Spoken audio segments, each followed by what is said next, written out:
은혜가 충만한 삶 되게 주여 그들을 축복하여 주시옵소서. 박성희 목사님을 통하여 우리에게 들려주실 귀한 말씀, 하나님의 말씀이 성령님께서 함께하여 주심으로 말미암아 한마디도 빠짐없이 우리들의 영의 양식이 되게 하시고 그 말씀으로 인하여 하나님의 나라를 살아가는 우리 모두 되게 주여 도와주시옵소서. 우리의 모든 것을 주님께 맡기고 우리를 사랑하시어 십자가에 달리신 구세주 예수 그리스도 이름 의지하여 기도드렸습니다.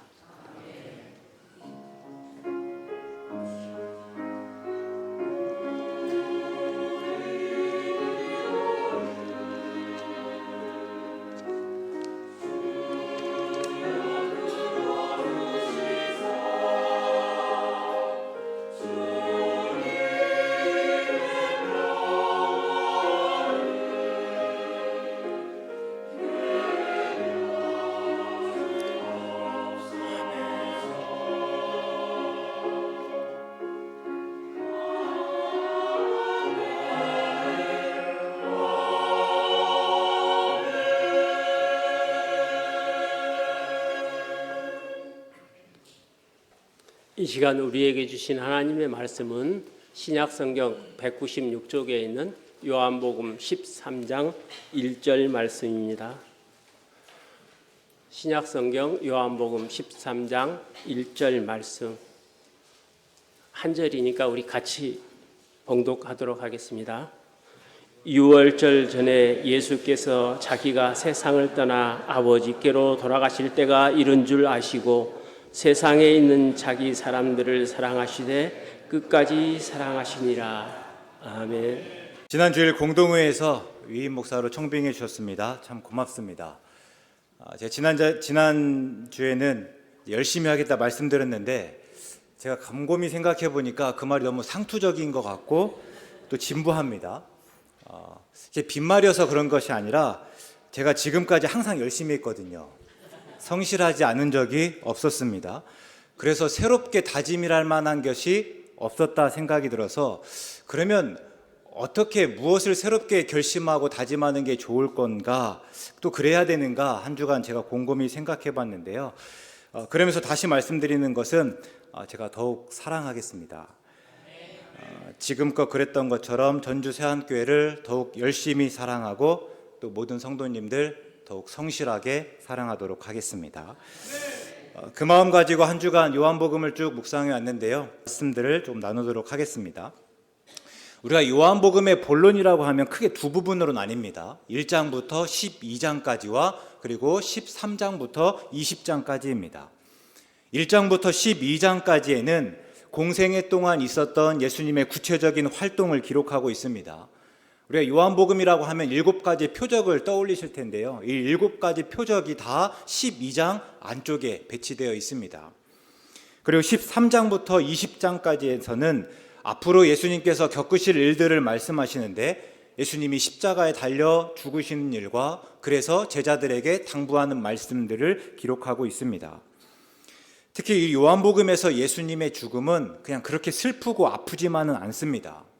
그 죽음이 아버지께로 돌아가는 과정이기 때문입니다.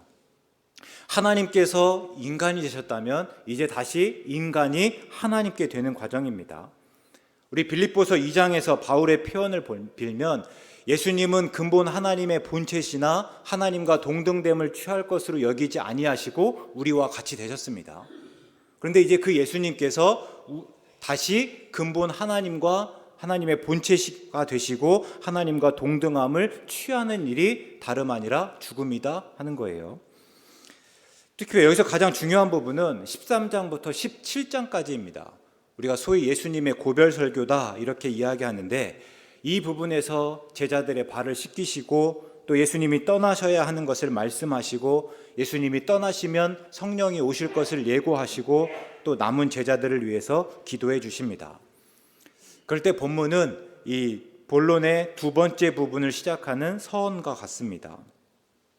보니까 예수님께서는 자기가 세상을 떠나 아버지께로 돌아가실 때가 이른 줄 아셨다 합니다. 우리가 이런 처지에 있다면 여러분은 무엇을 다짐하시고 또 어떤 일을 하시겠습니까? 아마 평생에 있어서 가장 소중하게 여기는 일을 하실 텐데요. 예수님께서는 그 일이 무엇이었는가 하면 다름 아니라 세상에 있는 자기 사람들을 사랑하는 일이었습니다. 그래서 그들을 사랑하시되 끝까지 사랑하셨습니다. 물론 예수님의 사랑이 이때 처음으로 나타나진 않습니다. 우리가 잘 아시는 요한복음 3장 16절의 말씀입니다. 하나님이 세상을 이처럼 사랑하사 독생자를 주셨다. 흔히 사랑은 성부 하나님의 트레이드 마크입니다. 그래서 축도할 때도 그렇지만요, 하나님은 사랑, 예수님은 은혜, 그리고 성령님은 교제와 교통으로 연결짓습니다. 그러나 하나님만이 사랑하시는 것은 아닙니다. 예수님도 그 하나님의 사랑에 반응해서 우리를 사랑하십니다. 제 앞에서 말씀드렸던 빌립보서 2장 6절과 7절 말씀인데요. 그는 근본 하나님의 본체시나 하나님과 동등됨을 취할 것으로 여기지 아니하시고 오히려 자기를 비워 종의 형체를 가지사 사람들과 같이 되셨다. 이렇게 말씀하고 있습니다.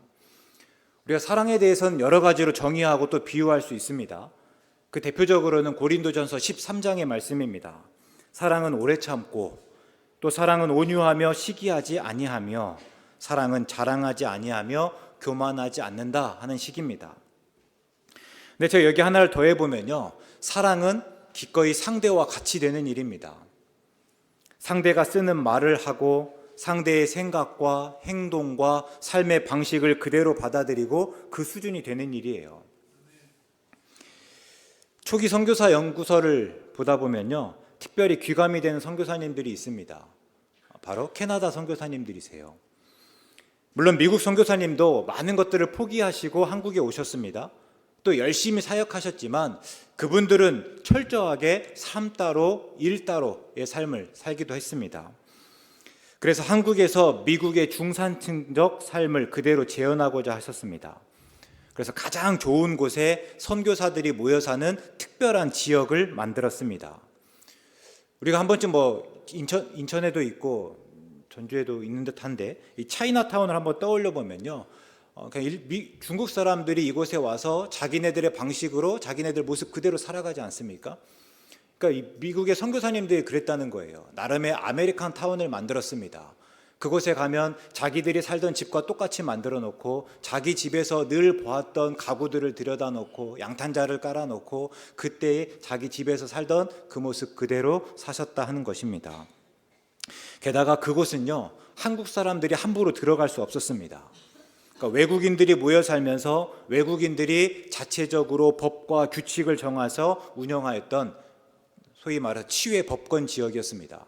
그러니까 한국에 있지만 한국의 법에 적용되는 것이 아니라 그들만의 법과 규칙에 따라서 살 수 있었던 곳입니다. 그래서 한국 속의 미국이었고 그들의 표현대로라면 사막 속의 오아시스였습니다. 물론 제가 이렇게 말씀드리지만요, 오해하지 말 것은 얼마든지 우리가 이해할 수 있기 때문입니다. 그만큼 당시에 한국은 오지였고 또 이곳에서 살아가는 것이 쉽지 않았기 때문입니다. 그래서 내가 낮에는 가서 열심히 또 선교하면서 또 열심히 그 일들을 감당하지만 저녁에는 내 집으로 돌아와서 그곳에서 충분히 쉼을 통해서 다시 또 선교할 수 있었기 때문에 또 이런 일들을 행하셨다 하는 거예요.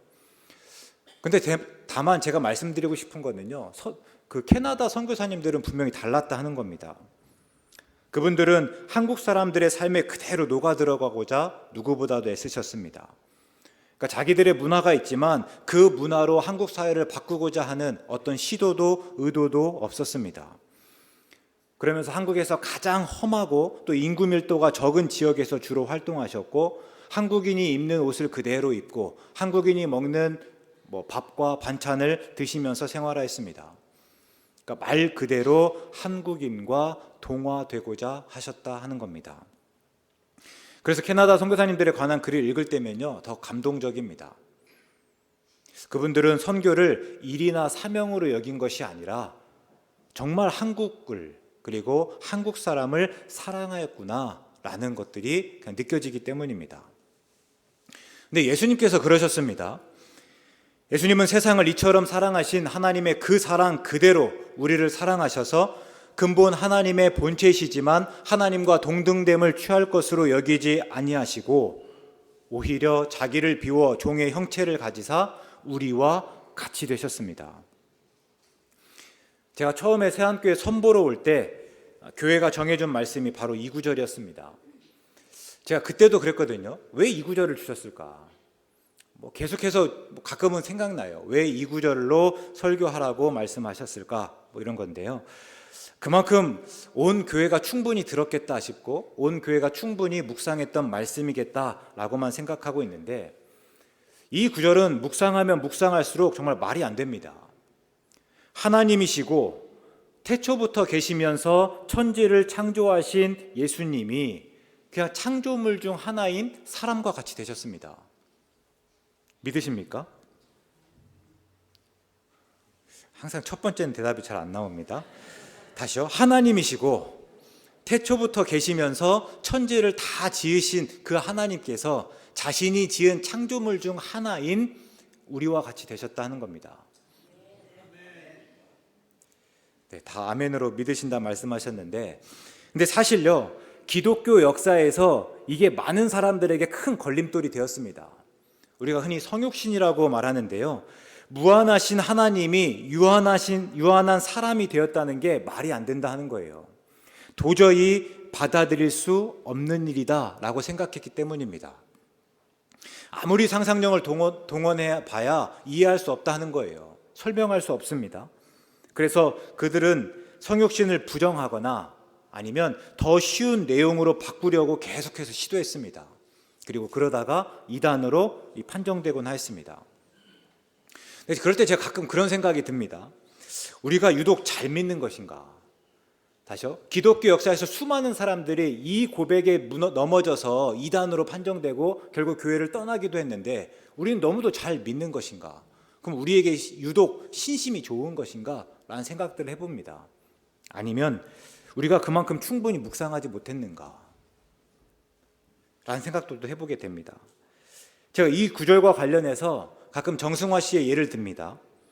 그러니까 박정희 대통령이 김재규 씨에게 살해당했을 때 육군 참모총장이었습니다. 그러면서 계엄 사령관이 되었죠. 근데 나중에 전두환 씨와 신군부가 누명을 씌워서 이등병으로 강등시켰습니다. 그리고 불명예 전역하였습니다. 그러니까 군대 계급으로 따지면 17계급이 떨어졌는데요. 나중에 정승화 씨가 자신의 회고록에서 이때의 일을 뭐라고 하냐면 도저히 씻을 수 없는 치욕이다 하는 겁니다. 그러니까 군대를 다녀온 사람들은 우리가 충분히 이해할 수 있을 것입니다. 대장이 그죠? 자기 마음대로 화장실도 못 가는, 혼자서는 화장실도 가면 안 되는 이등병과 같은 존재가 되었다 하는 겁니다. 얼마나 치욕이었겠습니까? 근데 조금만 생각해 보면 그래봤자 사람입니다. 대장일 때도 사람이었고 이등병도 사람입니다.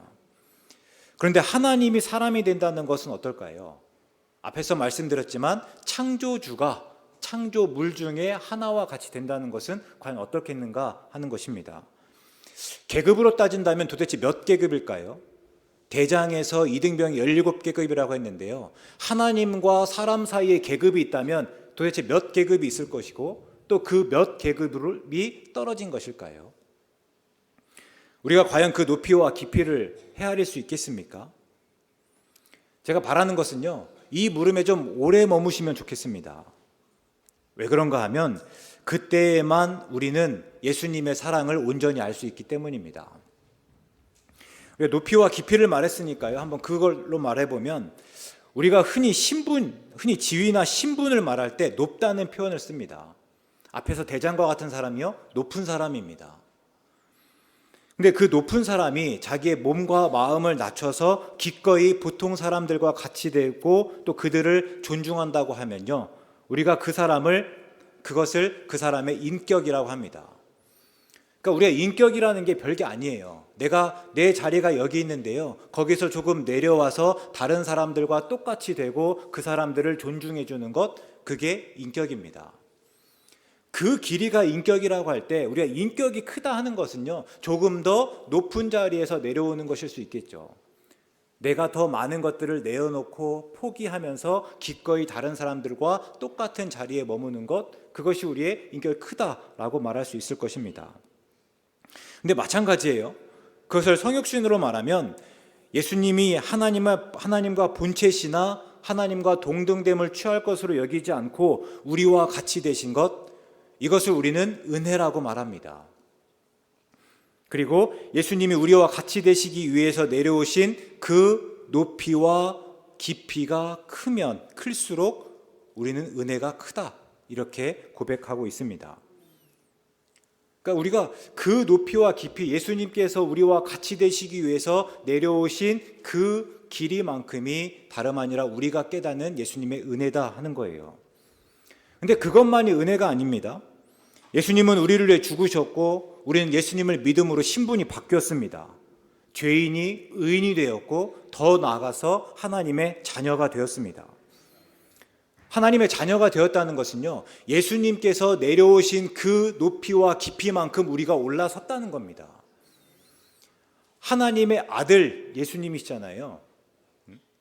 우리가 하나님의 자녀가 되었다는 것은 예수님과 같이 여겨졌다 하는 것이거든요. 그러니까 우리가 예수님을 믿음으로 이제는 죄인이었던 우리가, 죄로 죽은 우리가 하나님의 자녀가 되었다.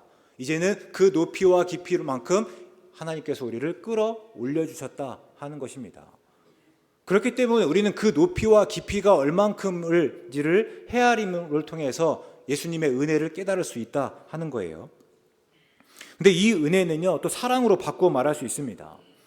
그래서 에베소서 3장에서 바울이 예수님의 사랑을 말하면서 어떻게 덧붙이는가 하면 그 너비와 길이와 높이와 깊이가 어떠함을 깨달아라, 이렇게 이야기하고 있습니다. 그러니까 다만 예수님의 사랑은 크고 놀랍다 이렇게 치부해버리는 것이 아니라, 그러면 그 사랑이 얼마나 어떻게 큰지, 그 너비와 길이와 높이와 깊이가 어떠한지 구체적으로 따지면서 헤아려 보아라, 이렇게 이야기하는 거예요.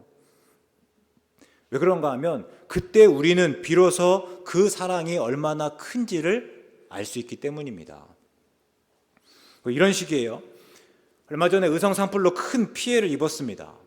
근데 그냥 큰 피해를 입었다 막연하게 여기는 것이 아니라 그 피해가 얼만큼인지를 다시 한번 따져보는 겁니다. 뉴스를 보니까요, 여의도에 166배에 달하는 면적이 탔다고 합니다. 조금 다시 이야기해 보면요, 축구장 67,566개의 크기에 해당하는 면적이 불에 탔다 합니다. 그러니까 단순히 많이 타고 넓은 범위에서 타면서 큰 피해를 입은 것이 아니라 이만큼의 땅들이 타고 또 그러면서 또 수많은 또 인적 또 피해를 입었다 하는 겁니다. 그래서 우리가 이렇게 조금 산정해 볼 때 그 피해가 얼마나 컸는지를 조금 더 실감할 수 있는 거죠. 그리고 그제야 우리가 찬송가 304장의 작사가처럼 그렇게 예수님의 사랑을 따져봤을 때 비로소 하늘을 두루마리 삼고 바다를 먹물 삼아도 그 사랑 다 기록할 수 없다 고백할 수 있는 거예요.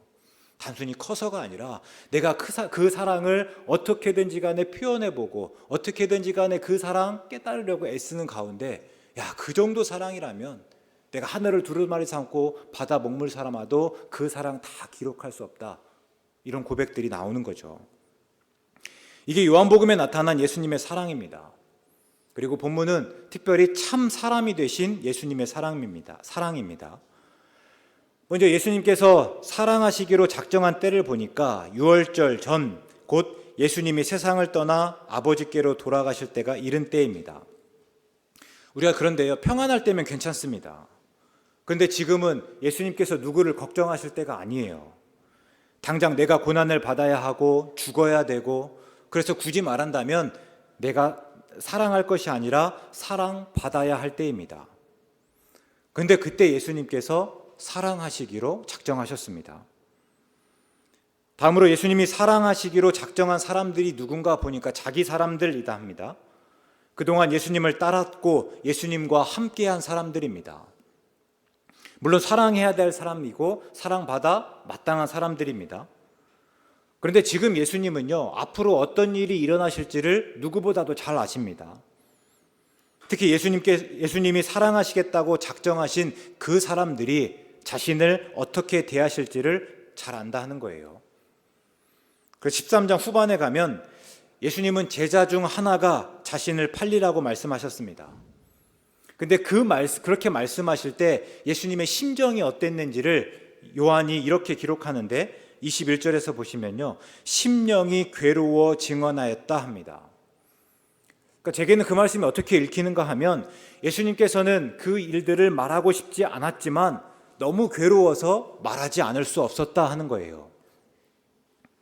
그만큼 예수님에게는 유다의 배신이 견딜 수 없을 만큼 힘든 일이었다 하는 것입니다. 그러고 보면요, 예수님은 지금 유다가 배신할 것 때문에 정말 괴로워하였습니다. 근데 그때도 끝내 그 유다 앞에 쪼그려 앉아서 유다의 발을 씻겼습니다. 어떻게 그럴 수 있었을까요? 생각만 해도 도저히 참을 수 없을 만큼 그것 때문에 힘들고 아프고 괴로웠는데, 그러나 그 유다 앞에 쪼그려 앉아서 그 발을 붙들고 그 발을 씻겼다는 겁니다. 어떻게 그럴 수 있었을까? 예수님께서 사랑하시되 끝까지 사랑하시로 다짐하시고 또 다짐하시고 그렇게 작정하셨기 때문입니다. 이후에는 이제 또 베드로 이야기가 나옵니다. 베드로가 닭 울기 전에 3번 부인할 것을 말씀하셨습니다. 지금까지 베드로는 누구보다 가장 듬직하고 또 믿을 법하였습니다. 그런데 그 베드로마저 예수님 부인할 것을 아셨습니다. 근데 베드로만입니까? 제자들은 모두 예수님을 부인하고 뿔뿔이 흩어질 것입니다. 그리고 그 모든 것을 예수님이 이미 다 아셨습니다. 그러면 예수님의 자기 사람들이라 하면 이 제자들만인가? 또 그렇지 않습니다. 요한복음에서는 계속 자기 나라에 오셨다 하고 자기 백성들이라는 표현들을 하시거든요. 그동안 세리와 죄인처럼 당시 이스라엘의 잃어버린 양과 같은 사람들이었습니다. 유대인들은 그전과 상종하지 않았습니다. 그냥 사람 취급조차 하지 않았어요. 그런데 예수님께서는 그들과 함께 먹고 마시며 그들과 어울리셨습니다. 그들과 어울리면서 바리새인들로부터 또 서기관들로부터 비난을 받은 때조차 그들을 밀어내거나 그들을 부인하지 않았습니다. 오히려 그들의 편을 들었고 기꺼이 그들을 인정하여 주셨습니다. 그런데 예수님께서 십자가에 달리실 때요, 그들의 모습은 보이지 않습니다. 또 지금까지 예수님을 따른 수많은 사람들입니다. 예수님을 통해서 배불렀고 또 예수님을 통해서 병고침을 받았고 귀신을 내쫓은 사람들입니다. 예수님을 통해서 많은 것을 얻었고 예수님의 말씀을 통해서 하나님의 나라를 기대하며 또 위로와 격려를 얻었던 사람들입니다.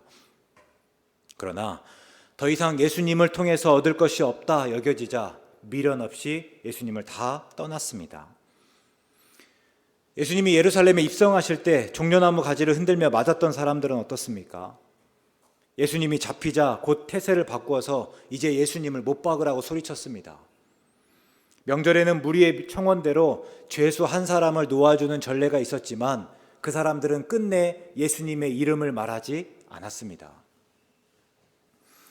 그랬던 사람들이 다 오늘 본문에서 말씀하고 있는 예수님의 자기 사람들입니다. 그러니까 자기 사람들은 지금까지 예수님을 따랐고 지금 예수님과 함께 있지만 곧 예수님을 부인하고 예수님을 배신할 사람들입니다. 그러나 예수님은 그런 자기 사람들을 사랑하시되 끝까지 사랑하시기로 작정하셨습니다. 우리가 사랑하지 않고 또 사랑하지 못하는 이유가 무엇입니까? 혹 사랑하면서 상처받았고 또 상처받을까 두려워서는 아닙니까? 그러나 예수님은 그렇지 않았습니다. 분명 배신당할 줄 알았지만 사랑하셨고 상처받을 줄 아셨지만 사랑하시되 끝까지 사랑하셨습니다. 만일 예수님이 우리와 같이 셈하고 끝내버렸다면 어떻게 우리를 사랑하실 수 있었겠습니까? 예수님이 사람을 모르십니까? 이미 아담과 하와 때부터 사람이 어떤 줄은 잘 알았습니다. 사람은 결코 믿을 만한 존재가 아닙니다. 하나님이 세상을 지으시고 세상의 모든 것들을 다 주셨지만 주시지 않은 한 가지 얻겠다고 하나님을 배신하였습니다. 노아의 때를 지나면서는 이렇게까지 말씀하셨습니다. 사람의 마음으로 생각하는 모든 계획은 항상 악하다. 이것이 하나님에 대한 우리에 대한 하나님의 평가입니다. 사람의 마음으로 생각하는 모든 계획은 항상 악하다. 그게 또 오늘 우리입니다. 우리는 매일같이 예수님을 배신하지 않습니까? 지난주 예배하시면서 회개하였고 또 하나님의 나라를 살아가기로 다짐하였을 줄 압니다. 그래서 한 주 동안 그 다짐한 대로 작정한 대로 온전하게 사셨습니까? 혹 그렇지 못하였다면 이게 처음 있는 일입니까? 지금까지는 늘 다짐한 대로 작정한 대로 잘 살아왔는데 유독 지난주에만 그렇게 못 산 것인가요? 어쩌면 지금까지 우리는 이제는 절대 안 그럴 것처럼 말하고 또 그러기를 수없이 반복해 왔을 것입니다. 그런데 예수님은 그럼에도 불구하고 우리를 믿어주십니다. 우리가 예수님 앞에서 어떻게 살아갈지 우리가 다짐하고 작정하는 것 또 실패할 줄 알겠지만 그러나 예수님은 우리가 그렇게 다짐하고 작정할 때 그런 우리를 온전히 믿어주신다 하는 거예요. 베드로가 물은 적이 있습니다. 주여, 형제가 내게 죄를 범하면 내가 몇 번이나 용서해 줘야 됩니까? 7번이면 되겠습니까? 그때 예수님께서 대답하셨습니다. 7번뿐 아니라 7번을 70번까지라도 용서해 주어라 합니다. 7번을 70번까지라 하니까 단순히 490번을 말하는 것이 아닙니다. 끝없이 용서하라는 겁니다. 근데 그것이 다름 아니라 예수님의 용서입니다. 우리는 베드로처럼 죽을지언정 예수님 떠나지 않겠습니다. 내가 죽을지언정 다짐한 대로 작정한 대로 살겠습니다. 이렇게 큰 소리 치지만 또 실패합니다. 그리고 용서를 구합니다. 그러나 예수님은 그때마다 우리를 용서하시고 또 용서하시고 또 용서하시고 또 우리를 믿어주십니다. 우리를 사랑하셔서 하늘의 모든 영광 다 버리고 우리와 같이 되셨을 때처럼 우리를 사랑하시되 끝까지 사랑하십니다. 그리고 그 예수님께서 우리에게 말씀하시는 게요, 이 사랑이 또 너희의 사랑이어야 된다 하십니다. 본문이 속한 요한복음 13장 34절과 35절의 말씀입니다. 새 계명을 너희에게 주노니 서로 사랑하라. 내가 너희를 사랑한 것 같이 너희도 서로 사랑하라. 너희가 서로 사랑하면 이로써 모든 사람이 너희가 내 제자인 줄 알리라. 아멘. 그러니까 서로 사랑하되 어떻게 사랑하라고요? 내가 너희를 사랑한 것 같이 서로 사랑하라 말씀하십니다. 그러니까 너희도 나와 같이 내 주위에 있는 사람들, 너와 함께하는 모든 사람들을 자기 사람들로 여기고 그들이 너희를 부인하고 배신할 수 있지만 그래도 끝까지 사랑하라 말씀하시는 겁니다. 제가 앞에서 말씀드렸지만요, 사람은 절대로 믿을 만한 존재가 아닙니다. 그러니까 믿을 만하기 때문에 믿으라 말씀하시는 것이 아니라, 그러나 분명 믿을 만한 존재가 되지 못하지만 그래도 믿어라 이렇게 말씀하시는 거예요. 그들을 사랑하면서 상처받을 수 있지만 그래도 사랑하기를 주저하지 말라 말씀하시는 겁니다. 이것이 오늘 우리에게 주시는 예수님의 말씀입니다. 그 류시화 씨의 시집 제목 중에 보면요, 사랑하라 한 번도 상처받지 않은 것처럼 이란 제목이 있습니다. 그러니까 뭐 그분의 시는 아니고요, 알프레드 디 수자의 시다 뭐 이렇게 이야기하는데 또 그것도 아닙니다. 그냥 알프레드 디 수자가 다른 어떤 글을 발췌하고 인용하여서 정리했던 시입니다. 아마 한 번쯤 들어보셨을 건데요. 춤추라 아무도 바라보지 않은 것처럼, 사랑하라 한 번도 상처받지 않은 것처럼, 노래하라 아무도 듣고 있지 않은 것처럼, 일하라 돈이 필요하지 않은 것처럼, 살라 오늘이 마지막 날인 것처럼, 뭐 이런 시입니다. 근데 오늘 특별히 이 중에서 예수님의 말씀과 같습니다. 믿었던 사람에게 배신당했던 사람, 사랑했다가 상처받은 경험이 있는 사람은요, 그래서 다른 사람들과의 관계에서 더 조심하고 또 주저하고 망설일 수 있습니다. 그런데 이 시에서 이야기하는 거는요, 그러나 이제 그 경험을 방패 삼지 말고, 그것을 핑계 삼지 말고 마치 한 번도 상처받지 않은 것처럼 사랑하라 하는 것입니다. 사랑은 그만큼 귀한 일이고 과거의 모든 경험, 그러니까 상처마저도 다 덮을 만큼 새로운 경험이기 때문이다 하는 것이에요. 우리가 이 하나님의 예수님 하신 말씀과 일맥상통한데 우리가 이 예수님 말씀 따라서 예수님처럼 사랑하되 끝까지 사랑하시기를 작정하실 수 있기 바랍니다. 우리 조금만 더 마음을 열고 용기를 내고 적극적으로 사랑하실 수 있으면 좋겠습니다. 조금 세게 그러나 정직하게 말씀드리면 상처받을 각오로 사랑하시면 좋겠습니다. 특히 신방하다 보면요, 교회에서 상처받았다 하시는 분들이 꽤 많습니다. 그래서 지금은 그냥 뒤로 한 발짝 빠져서 사람들을 멀리하면서 그냥 어떻게든 하나님만 믿겠습니다 하시는 분들이 있고, 또 아예 방학 중이신 분들도 있습니다. 혹 우리 중에도 그런 분이 계시다면 다시 또 사랑하실 수 있기 바랍니다. 물론 상처받았지만 한 번도 상처받지 않은 것처럼 사랑해 보시면 어떻겠습니까? 예수님께서 왜 이렇게 말씀하셨는가?